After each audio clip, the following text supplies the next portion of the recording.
Praise the Lord. Hallelujah. இந்த நாளிலே மீண்டும் உங்களோடு கூட தேவனுடைய வார்த்தையை பகிர்ந்து கொள்வதில் கிறிஸ்துவுக்குள் மகிழ்ச்சி அடைகிறேன். ஆண்டவராக இயேசு கிறிஸ்துவை துதிக்கிறேன். ஆமென். பாருங்க, நம்ம நிறைய பேரோட ஃப்ரெண்ட்ஷிப் வச்சுக்க விரும்புவோம். நல்ல நண்பர்கள் வேணும்னு விரும்புவோம். அல்லது நாம நல்ல நண்பர்களை உருவாக்கி கொள்ள ரொம்ப வாஞ்சிப்போம். ஆனா நமக்கு கூட இருக்கிறவங்க எல்லாம் நல்ல நண்பர்களான்னு பார்த்தா ஏதோ ஒரு நேரத்துல நம்மளை காயப்படுத்தினவங்களா இல்ல காயப்படுத்திட்டவங்களா இருப்பாங்க. இங்க வசனத்தின்படி நம்ம இன்னைக்கு பார்க்க போறோம். யார் நமக்கு நண்பர்களாக இருக்க முடியும்? ஹல்லேலூயா. உலகத்துல பசங்க சொல்லிக்கோ, மை பெஸ்ட் ஃப்ரெண்ட் அப்படி சொல்லுவாங்க. My boy bestie, my girl bestie அப்படி எல்லாம் சொல்லுவாங்கல்ல. அவங்கவுங்க வயசுக்கு ஏற்றார் போல நண்பர்கள் இருக்கிறார்கள். பாருங்க, நம்மை ஒருவர் நேசிக்கிறார். அவரை பற்றி தான் நான் இன்னைக்கு உங்களோடு கூட பேச போகிறேன். ஏன்னா எல்லாரும் எடுங்க, யோவான் 14ஆம் அதிகாரம், யோவான் 15ஆம் அதிகாரம் 14வது வசனம் பாருங்க. யோவான் 15ஆம் அதிகாரம் 14வது வசனம். நான் உங்களுக்கு கற்பிக்கிற யாவை நீங்கள் செய்வீர்களானால் என் சிநேகிதராயிருப்பீர்கள். ஆண்டவர் சொல்றாரு, நான் உங்கூட பழகணும்னு ரொம்ப ஆசைப்படுறேன். நீ எனக்கு ஃப்ரெண்டா இருக்கணும்னு நான் ரொம்ப ஆசைப்படுறேன். என் சிநேகிதனா இருக்கணும்னு ரொம்ப ஆசைப்படுறேன். எப்ப நீ எனக்கு சிநேகிதனா இருக்க முடியும் தெரியுமா? எப்ப நீ எனக்கு நண்பனா இருக்க முடியும் தெரியுமா? நான் சொல்லுகிறதை நீ கேட்கணும், கற்பிக்கிறதை நீ செய்யணும். ஆமென். ஆண்டவர் என்ன சொல்லுகிறாரோ, யார் தேவ சித்தத்தை செய்கிறார்களோ அவர்களே தேவனுக்கு சிநேகிதராயிருப்பார்கள். அந்த வசனம் திரும்ப அழகா சொல்லுது, நான் உங்களுக்கு கற்பிக்கிற யாவையும் நீங்கள் செய்வீர்களானால், ஆண்டவர் சொல்லுகிறதை தேவ சித்தத்தை செய்வீர்களானால் நீங்கள் அவருக்கு சிநேகிதராய் இருப்பீர்கள். அவர் அப்படின்னா பிரதானமா சொல்றாரு பாருங்க. 12வது வசனம், நான் உங்களில் அன்பா இருக்கிறது போல நீங்களும் ஒருவரில் ஒருவர் அன்பா இருக்க வேண்டும் என்பதே என்னுடைய கற்பனையாக இருக்கிறது. ஆண்டவருக்கு ரொம்ப பெரிய ஆசை, நான் எப்படி உங்ககிட்ட அன்பா இருக்கிறேனோ, நான் எப்படி உனக்காக ஜீவனை கொடுத்தனோ, நான் எப்படி உன்னை நேசிக்கும்படி பரத்திலிருந்து கீழே இறங்கி வந்தனோ, அதே போல நீங்களும் மற்றவர்களை நேசிக்க வேண்டும். அதுதான் தேவ சித்தம். ஒருவரில் ஒருவர் நீங்கள் அன்பு கூற வேண்டும். அன்பு ரொம்ப விசேஷமானது. அன்பு சில பேர்கிட்ட எதையாச்சும் கொடுத்தாதான் திரும்ப தருவாங்க. ஆனா ஆணுடைய அன்பு அப்படிப்பட்டது கிடையாது. நீங்கள் எதையும் கொடுக்காவிட்டாலும் அவர் உங்கள் மேல் மிகவும் அன்புள்ளவராயிருக்கிறார். அவர் உங்களுக்காக தன் வாழ்க்கையே கொடுத்தவர். அவர் சொல்லுகிறார், நான் உங்களுக்கு ஒண்ணு சொல்றேன், நீங்க அதை செய்யுங்க, அப்பதான் நீங்க எனக்கு ஃப்ரெண்டா இருக்க முடியும்.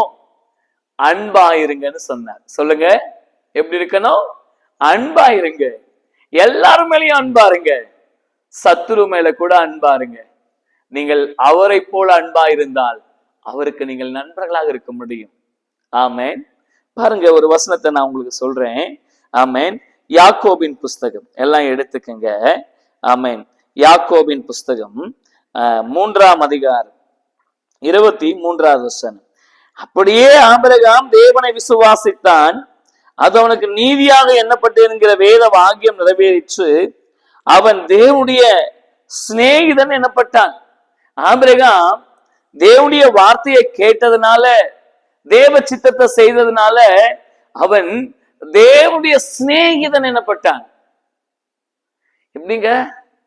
அவன் விசுவாசத்து நிமித்தம். பாருங்க, என் நண்பரை நான் முழுமையா நம்பணும், அப்பதான் நான் அவருக்கு முழுமையா நண்பராக இருக்க முடியும். அந்த அந்த ஃபெல்லோஷிப், அந்த அன்புங்கிற உறவு இருந்தா மட்டுமே ஒரு நல்ல நண்பர்களாக நீடிக்க முடியும். நண்பர்கள் கிட்ட நல்லதும் கெட்டதும் இருக்கும், ரெண்டுத்தையும் ஏத்துக்கிறது தான் நண்பர்கள். ஆண்டவராக இயேசு கிறிஸ்து நம்ம எப்படி ஏத்துக்கிட்டா தெரியுமா?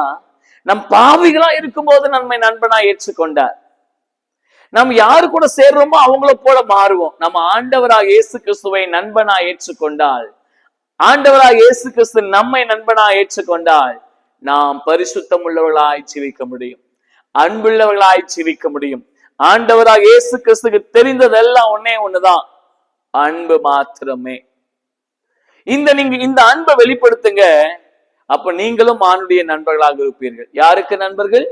ஆண்டவருக்கு நண்பர்களாக இருப்பீர்கள். அவரை நீங்க முழுமையா விசுவாசிங்க. அவர் சொல்லுகிறதெல்லாம் சரிதான், விசுவாசிங்க.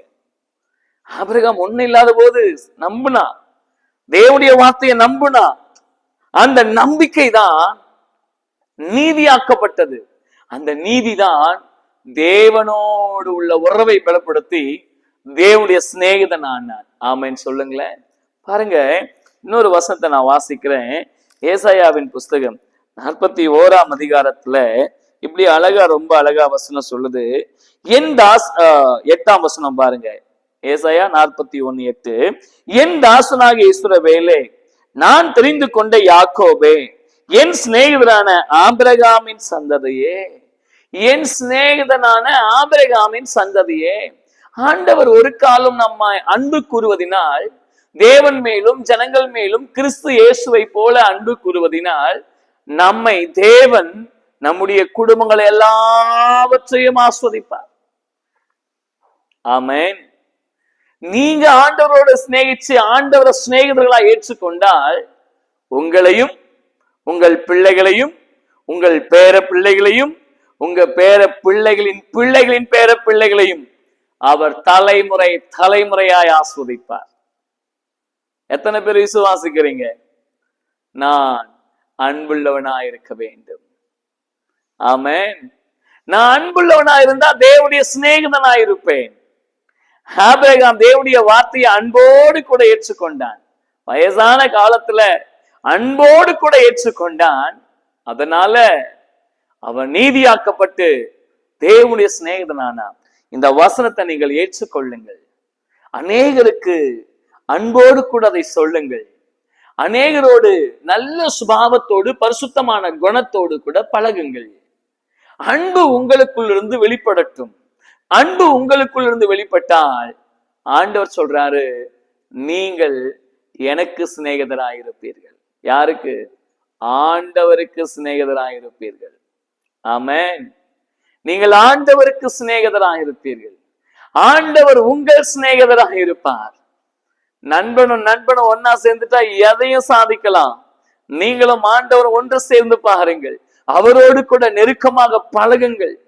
அன்பிலே உறுதியாயிருங்கள். அவரிலே அன்பு கூறுங்கள். அவர் உங்களில் அன்பு கூறுவார். அன்பு சகல ஆசீர்வாதத்தையும் உங்களுக்கு கொண்டு வரும். Amen. God bless you. Praise the Lord.